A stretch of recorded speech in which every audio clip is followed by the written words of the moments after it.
Hey Waffle Gang, I do hope you're well. My name is Mark and today we're checking out some more Reddit stories, and if you do love a Reddit story, why not consider hitting the like, subscribe, maybe that notification bell too. And let's crack on with today's first story. Much love, guys. Now today's first story comes from Throwaway London Mum from the Relationship Advice subreddit and says, I, female 44, hired an investigator and have discovered my husband's male 47 affair and sex addiction. What on earth do I do next? My husband, male 47, and I, female 44, have been married for just over a decade, and it's been, for the most part, a loving marriage centered around our two beautiful children. Of course, I've had grievances. He travels a lot for work, is constantly glued to his phone, and sometimes would abruptly pop out for errands that he has always been incredibly vague about. Initially, these didn't concern me too much. He has a very demanding job that has allowed us to have a lifestyle I never thought possible. Meant that I could leave work to be with the children, take us on wonderful holidays, send children to a great school. I always felt that complaining to him about his work, phone, computer, and random emergencies would be so selfish considering everything he does for us. However, 2 weeks ago, I started getting really suspicious after I'd found a condom inside the pocket of his blazer. There was no reason for him to have it there, as we only have sex at home, and frankly, it isn't something we do as often as we used to. This prompted me to do something I never thought I would do, but I found an opportunity to get into his phone when he wasn't looking. I'm not sure what I was looking for. I first looked at his photos but couldn't find anything. Then I thought I would check his messaging apps, WhatsApp, Telegram. Both were password locked, which I found very odd. Only iMessage could be accessed, but there was barely anything there. At this point, I had a sinking feeling something was up. Last year, a friend was in a similar situation and used a digital investigator to learn more about her absent and secretive fiancé. The investigator found out that this man had been living a complete double life with a long-term girlfriend in Edinburgh, and unbelievably, a whole business he had set up and was earning money from. She had no idea about the business or all the money he was earning from it, and no doubt spending on his girlfriend. I asked for the investigator's details and requested that they pull together anything and everything they could find about my husband. The investigator spent about a week digging online and came back to me with a report that changed my life forever. I got a call from the investigator, warning me that my husband's report would be a very difficult read, and I should open it in private at a time when I would be able to process it fully. Since I received it, I've barely been able to eat, sleep, properly take care of the kids, or speak to him, and yet he is so absent-minded he doesn't even realize something is wrong. It turns out that my husband of over 10 years has been 1. Having an affair with a woman 15 years his junior, 2. Financing this woman's lifestyle and her failed business venture, 3. Attending sex parties with her, where they have sex with other partners, 4. Posting in a revolting online sex forum, including pictures of his genitals, and details his addiction to porn and escorts to his creepy online friends. 5. Based on this post online, has clearly been spending thousands on escorts as far back as 7 years ago. I have no idea where to go from here. I don't know what to do. I have no idea how to confront him about this, or if I should see a lawyer first. I know the obvious decision is to simply divorce, but our children are 9 and 7. I've loved him since we first met 14 years ago, and I know that I have a place in his heart too. In spite of these actions, if he is truly an addict, then maybe there is a way to get through this if he agrees to treatment. I'm a complete mess, and I can't talk about this to anyone in person just yet. Any advice you have for me would be really appreciated. The top commenter said on this one, therapy will not work because he clearly is reveling in his addiction and secret lifestyle, and he shows little remorse for it. Escorts, sex parties, and financing a mistress is way too far. That man does not love you. You're a live-in caretaker for his children and home that he occasionally has sex with too. Lawyer up, protect your own finances and lifestyle, and your children's future. Chuff to the Muff says, this is true. I have someone who was in this exact situation and later found out the man had exposed the kids to porn and also molested one of them. The person OP thought she married does not exist and is a mask for the real man who is cheating, lying, and stealing time and financial resources from the family to pursue his own selfish desires. Couples therapy does not work for these kind of people. It only helps them manipulate others and shift blame better using therapy speak and the hopeful and forgiving nature of their partners. It's going to be hard, but the sooner OP comes to the realization that she now knows who he really is, and this is not some aberration of behavior, the better for her and the kids. Buddy Inevitable says 1. Talk to a lawyer before you do anything. 2.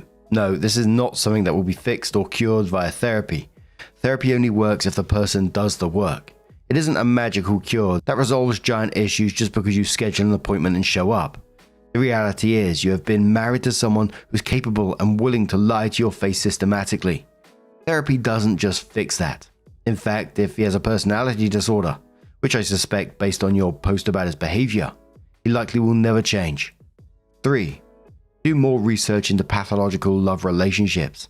Briefly, ask yourself these questions.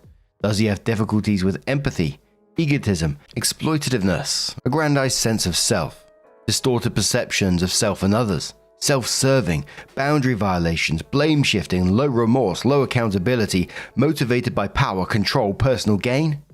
Just a brief place to start exploring who you're actually married to. 4. Talk to a lawyer and a therapist before doing anything. Someone who specializes in pathological love relationships ideally. And for me, it always comes down to that trust in the end. How do you trust someone who's done that time and time again? And I can just never see a way past that. I know it's not the point, and I'm not trying to play down the situation or anything like that, but who the bloody hell's got time for that sort of stuff? It just sounds exhausting, but OP comes in with an update and says, this is an update to my original post from around a month ago. Firstly, I'd like to just thank almost every single one of you who have commented to leave me advice or message me privately. I took a lot of advice on board, especially legal speaking, and this has proven to be of great benefit. I apologize for my long absence and lack of replies. I hope the update below can explain it. I chose to wait until after New Year's as I did not want to rob the children of one last Christmas and New Year's holiday as a family. In the meantime, I researched solicitors and sought recommendations from trusted friends. Rather humiliatingly, I did, after much urging on this website, also schedule and go through with an STI test. It was horrifically embarrassing, but I'm relieved to say that it came negative. I don't know how I could have coped if he had gotten me sick because of his revolting actions. He made my job incredibly easy by flying out for a work trip. Not that anything he says could ever be trusted. On the 2nd, and I immediately got the ball rolling. Met with a solicitor, packed up all of his belongings into 6 suitcases, had changed the locks, and spoke to a child psychologist to work out the best way to explain things to the kids, who are far too young to understand the full picture, of course. Fast forward to a week later, and upon his return, I, having made sure the children were picked up by my mother after school, greeted him in the hallway full of suitcases and divorce papers. I'd printed out the report in full and started walking him through it before he started breaking down in tears. It was a compulsion. He was unbelievably stressed, and that if I left him, he would have no choice but to marry the other woman. What? Whereas he would end it immediately if I were to take him back. The last part was truly the nail in the coffin. I don't think he even realized just how manipulative a comment that was to make. After hours of back and forth and of his groveling, he gave up. He was left at the bottom of the stairs in the entrance to our home with his suitcases, waiting for a cab to take him God knows where. There is still a lengthy legal process ahead, and unfortunately, it turns out that him being unfaithful, etc., doesn't really impact how assets might be divided following the legal battle. However, I'm confident that my solicitor will get the outcome I need to keep the house and live independently. In terms of the children, I'd rather not discuss them so as to keep it private. It has been an incredibly difficult adjustment, and sometimes I do feel guilty. As for myself, I'm still completely heartbroken, and frankly, I don't ever hope to find love again. I just don't think I can quite trust like that again. Finally, I'd just like to add that while most comments have been lovely and supportive, I did get a number of comments and private messages blaming me for my soon-to-be ex-husband's behavior, claiming I did not give him sufficient sexual attention, and that I shouldn't complain because he provided me with a certain lifestyle. Firstly, these comments are awful and portray a repulsive worldview with regards to sex, intimacy, and marriage, Secondly, our railing sex life was not my doing and was at times and criticism I myself had of our relationship, not the other way around. Thirdly, just because someone provides you with a lifestyle doesn't entitle them to treat you as if you were nothing, with no respect and no honesty. I would have hoped all would be aware of that. Absolutely, you did the correct thing in this situation, was left with little choice. What was that comment he made though? Like you said, it just felt like pure manipulation that if you left him, he'd have no choice but to marry the other woman. It's like, well, crack on then. And of course, it's going to be sad for the children for some time. They're having to adjust. They're not seeing the full scale of what's going on. But whatever happens going forward, OP, I really do wish you all the best. You said you don't ever hope to find love again. I mean, it sounds to me, it's your future. You need to do what you need to do, however you feel, etc. But it just feels like everything's pretty raw at the moment. And of course it would be. Holy shit, discovering all that. Of course it's going to hurt. And it's going to take some time. But I really do wish you the best moving forward. But what do you guys make of this situation? Let us know your thoughts down in the comments below. And let's move on to another story. And before we do get into the next story, there is a trigger warning on it of body shaming. So if you do want to skip it, please feel free to do so. Timestamps are always down in the description and on the timeline below. This one's from Coco Oh No Throwaway, who says, "Can you ask someone to lose weight for your wedding? My friend, 33 female, is a personal trainer and just got engaged to another personal trainer. All of their friends were met through the gym that they both work at. I've known her since we were both 5. I'm not a personal trainer. I'm a US size 10. So I'm not obese, but I'm definitely on the fatter size. I'm very comfortable with who I am, and my doctor is too. Well, tonight she called me with the best news. Her fiance and her are putting together a great workout and meal plan together for me. They figure if I drop 20 to 30 pounds, the wedding pictures will be more symmetric. She was so happy and excited, like she was doing me a favor. I wasn't even sure what to say, so I just hung up and haven't responded. I'm completely flabbergasted. This isn't a situation where I constantly bitch about my weight and then get mad when someone offers to help. I've never asked for help. I've never mentioned wanting to lose weight. They both just kind of took it upon themselves to help me. Obviously, I'm going to opt out of being a maid of honor, but at this point I'm not even sure I want to go now. How would anyone think this was okay? I honestly have no idea how to discuss this with her. I feel like it's much more the fiance than her. How are these people real, man? How'd you ask a question like that you sit there, you discuss it with someone, and at no point you say to one another, that's a fucked up thing to ask someone, isn't it? You sit there and you talk about it and you think, I wonder if this is going to offend that person. How does that not cross your mind? Is this the right thing to be saying to someone? Should we be doing this? Hell no, I am pissed off for you, and you're absolutely right to step down as maid of honor. And if I was you, I wouldn't just put this down to just the fiance as well. You know, she's got a part in this. She's discussed this. She's come up with this plan at the same time. And that's your friend of nearly 30 years chose to make this call. The only weight you need to lose is that bloody friendship. Ooh, sassy Mark. Clement Cat says, call her back and tell her you thought about her symmetry issue and have decided you can just be in the center of every picture to make it even. No weight loss needed. Which OP laughs to. Upvote Giver says, she should be to your left and husband to the right. Douche on both sides is symmetric. Unscripted Mischief says, what the actual fuck? No, that's not okay. A real friend would never ask that of you either. OP responds saying, that's why I'm so flabbergasted. I've been best friends with her since I was 5. Almost 30 years. And either the fiancé is a lot more controlling than I realized, or she's not the friend I thought she was. Just my impression says, so they care about symmetrics more than the friendship. All about image. No friend. I'd decline to participate. That is so callous and inappropriate of them. But you sure sound like a great friend, OP.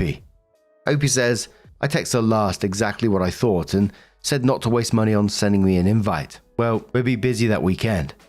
My husband wants to get a sitter and find a nude beach somewhere to show me off in. Lol. Kodo says, what did she say back to this? We need updates. OP says, happy cake day. Honestly, I have 47 unread texts now and a voicemail saying that she made the front page of Reddit, and that's not what she meant. So much for a throwaway account. Lol. Oh well, but to answer your question, I have no idea. I chose to walk away for a few hours to make sure I handle everything with a completely calm head. Jilbo Wagon says, and quotes, they figure if I drop 20 to 30 pounds, the wedding pictures will be more symmetric. And then says, oh, fuck her. You Had Me at a Taco says, seriously, fuck her so much. This was such an arsehole move. I'm so shocked that this trainer friend thought this was remotely okay. Piccadilly Porch says, trainers and elite athletes are the worst for this though. They're just trying to help and they see it as the same as a friend with a truck helping you move. They have something, you need something, so of course they help. They have no idea how condescending and judgmental it sounds. As if we're such idiots we did not think trying to eat healthy and exercising without them suggesting it. I'm surrounded by elite runners in my life and I guess I'm a bit bitter about people endlessly trying to get me to run because they're just trying to help. OP responds saying, I texted her last night and she tried to say she really thought I was just too embarrassed to ask for help and this was the time to do it. So I told her not to waste money on sending me an official invite and it was time to find a new maid of honor. Tom Jones says, that's like a drug counselor thinking you were too embarrassed to ask for help with a meth problem you don't have. OP says, oh my god, I need to tell her this. So OP did come in with their update and they said, so wow, that post blew up. I ended up deleting it because my friend lost her business over it. She had told a few of her close clients her plan. When it blew up and ended up on Facebook via different news outlets, they were able to put two and two together. They decided they didn't want her to be their personal trainer any longer. That was never ever my intention. Although I feel bad. Play stupid games and win stupid prizes. Anyway, her and I talked in length. She admitted her true motivation was having before my wedding photos and after pictures, her wedding, of a normal mum transformed into a fit mum. She was also planning on having crop top dresses. After 3 pregnancies, my abs are quite separated and she wanted to help. She realized her motivations were selfish. She knew I would decline, so she'd hoped presented this way I would do it for her. But yeah, her concern was never my health. She admitted that multiple times. To address a few things, $2,500 plane tickets were for a family of 5. I've also never hinted at wanting to lose weight. She knows I'm very comfortable with who I am. Also, my doctor is very happy with where I stand. I received many very strange messages and comments telling me my doctor is lying to me. I can assure you, my doctor would make a lot more money telling me I was fat and needing to run extra tests. So he's not going to lie about my health. That's about the exact opposite of what a doctor does. My husband is not a sexist pig for saying he wanted to show me off at a nude beach. He's my biggest supporter. He just meant that I don't need to hide and I'm beautiful the way I am. The fiancé wasn't behind this, but he's pissed that I wouldn't just do it for her. He literally said, tell her anything over a size 4 is disgusting. Oh dearie me. In the background when I spoke to her. So good luck with your winner there. After we spoke, I've decided that I'm just going to go to the wedding and not be in the wedding. My family will stay home. She feels terrible, but we've been friends for almost 30 years. I'm also not going to fly out for her showers and bachelorette, which I would have done otherwise. This really put our friendship in perspective for me.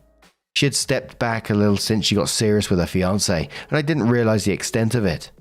He has some strong views on hating anyone over a size 4, and I realized she slowly picked these up as well. I have no idea what the friendship holds after this, but I still want to be there to cheer her on for the wedding. But I don't have to be immersed in every aspect. MM172 quotes OP saying, I've decided that I'm going to go to the wedding and says, wow, all I can say is that you're a way nicer person than me.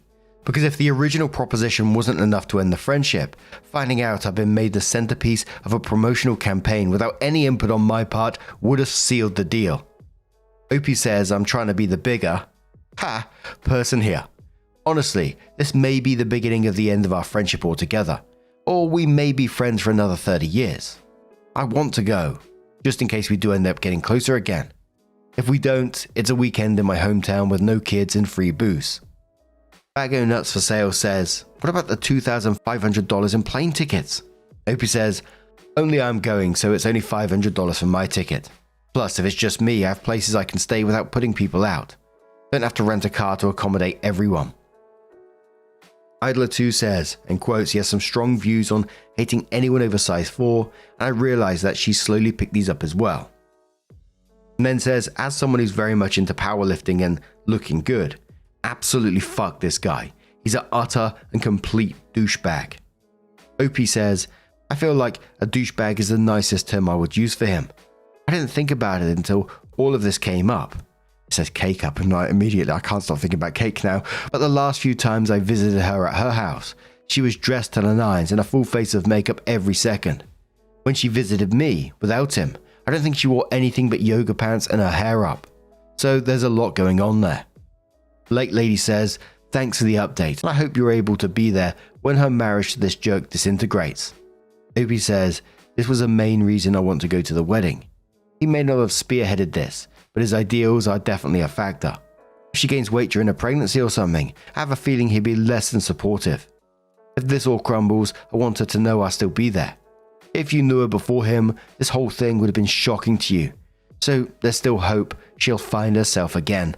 Like the one commenter said, I think you're a better person than me, OP, but I can certainly understand your concerns about this, especially the way that the fiance or husband, future husband, has come into this with his views, and especially him being a personal trainer as well, with the mindset he has, and he's going to be pushing this onto people, and the potential damage he could cause with the way he talks, saying anything over this is disgusting, etc. If he talks to clients in that way, fucking hell. I understand where OP's coming from. We talk a lot about leaving the door open for friends who's, potentially in relationships that look a bit iffy when you're outside looking in. Yes, she's been absolutely fucking awful to OP. And like I said, I think OP's a better person than me because I don't think I'd be talking to her right now. But OP knows her friend. She's been with her for 30 years. She says this is shocking behavior. So I can understand where she's coming from, and fair play to her for that. But what do you guys make of this situation?